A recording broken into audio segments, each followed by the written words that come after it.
Now that we feel comfortable with how we're hitting that forehand volley, our racket and our hands, it's time to add the feet. Footwork is very important because this is going to allow us to use that nice volley stroke that we've worked hard to develop.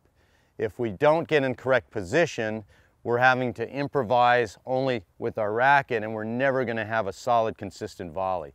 So what the feet are going to be doing is put us in position to correctly hit that volley. Now there's three simple progressions that we're going to use in learning how to move our feet for a volley. The first one will be just learning to get our weight onto that outside foot, and you can see I'm just shifting my weight. Second one will be where I'm going to add a little bit more of a step. Third one where I may have to close on a softer volley and actually have to move through the ball. So we'll cover each of these three progressions of footwork. Our first footwork progression on the volley is learning to just keep the weight on the right foot, outside foot. I'm a right-hander, so you see I'm shifting my weight and sometimes taking a step if it's not quite perfect to me, because I want to be able to use this good volley technique, keeping the distance racket to nose the same and using my step as my reach rather than having my arm reaching. This is also very helpful if balls were to be coming very quickly at me and I wasn't able to step forward, and maybe even a ball coming at me slightly, I'm having to step away. So many times we're not going to step to the ball. So we learn to load a little bit of a unit turn onto our outside foot and not just pivoting, but taking a little bit of a step. And you'll notice that my left foot, the toe is up. So that ensures me, rather than being here, that ensures me that my weight is going onto my outside foot. So I'm not just flat-footed, but my weight is here. The second progression, if it's a slightly slower ball and I need to move to the ball, you can see I start the same, but now I'm going to go forward to the ball. So weight on the right and then onto the left. Keeping that good posture, that good balance. This gives me a little bit more power without needing to swing for power. It also allows me to play the ball earlier, taking the ball higher over the net. If I have time, I want to step.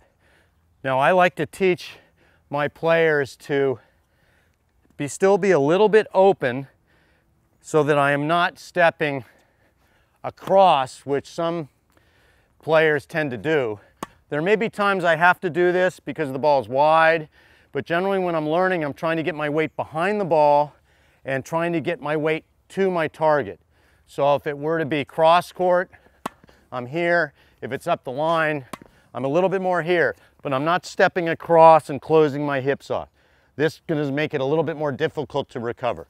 The third movement with my feet would be on an even slower ball that I have time to move forward, or maybe a first volley, where after my split, I might be able to take a couple steps forward. So I'm actually almost moving through the ball rather than stopping. So I'm going to move through the ball with an extra step. So I'm trying to play this ball as early as I can and taking that extra step to maintain the balance. If I move forward and try and stop, you can see what happens to my balance. So I'm moving through it.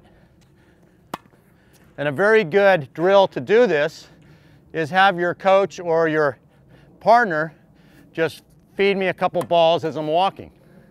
And you can see I can learn to just walk through this volley. Sometimes maybe I'm even hitting it here, sometimes I'm here, but I'm moving through the ball. So I'm working on good posture, good balance, can volley through it. In reviewing the simple fundamentals of the forehand volley, we've talked about our upper body racket work, which included a good ready position, set position, contact, and follow through. And then we've added the feet once that's become comfortable, so that we're shifting our weight onto that right for one step, we're loading and going forward on a slightly slower ball that we can close on, and then our super soft volley or hanging volley that we can really move through and put that ball away.